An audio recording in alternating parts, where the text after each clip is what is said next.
Morning, everyone. It's 8:25, and it's Monday morning, December the 6th, beginning of another new week. And this is video number 1047. Okay, Asia down, Hong Kong down 2%, Evergrande in the spotlight, as the headline reads, at the edge of default. So I'm assuming we'll see some of that. Also, we have a very split pre-opening. We have the Dow, which at 7:45 was up 220, currently up 233. We have the Nasdaq, which is down 28, which was down 40, and we have the S&P up about 16. It was up 14. Bitcoin got pounded over the weekend in the cash market. It was down as much as 17%. The current open right now looks to be down about 4,800. That's not a real number, though. That's catch up from the weekend. And that 48 number is down roughly 8.7% as opposed to the 17% that we saw Friday night and Saturday. Kohl's engine wants an online sale. They own roughly 1% of the company. They're looking to sell or separate out the online business, and the stock is 50.46. That's up $2.01 or 4%. Saudis had an oil price hike, and oil right now is 68.25, and that's up about $2 again.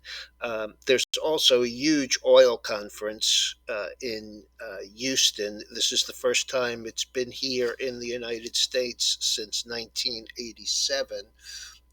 So far, we have an inside day, but we really are trying to move back to the upside.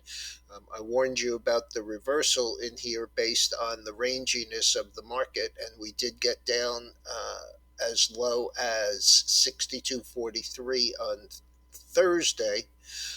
We approached this bottom here that started the rally up to 85 from 61.75. So an inside week, we really have to close over 69.95 in order to confirm that we have put in somewhat of a bottom.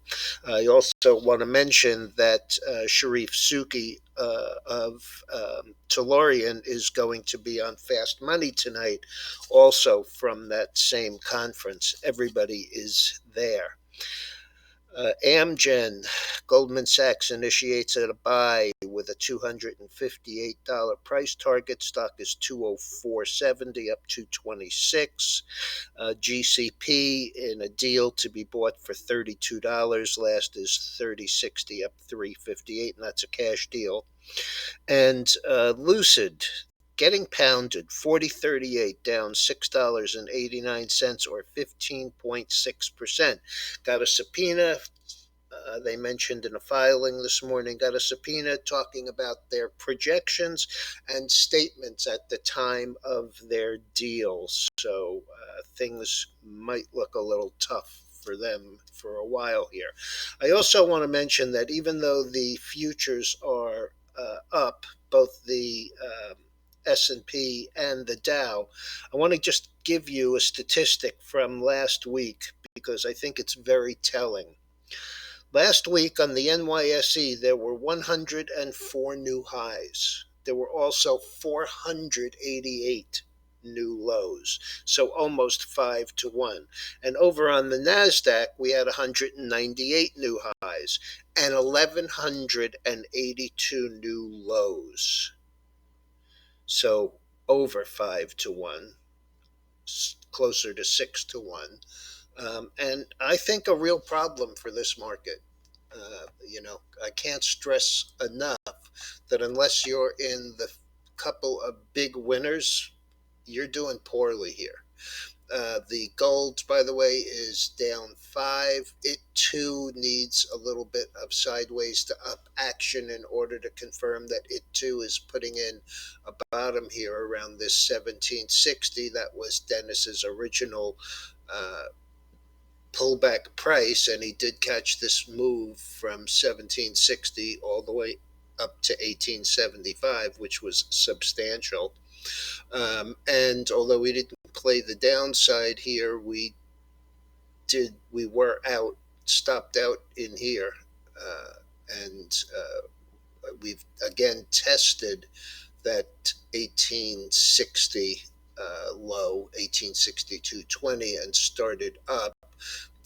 Today, it's kind of a quiet day. It is at the low of the range, but I think that this area in here, 1775, is important enough if we hold here.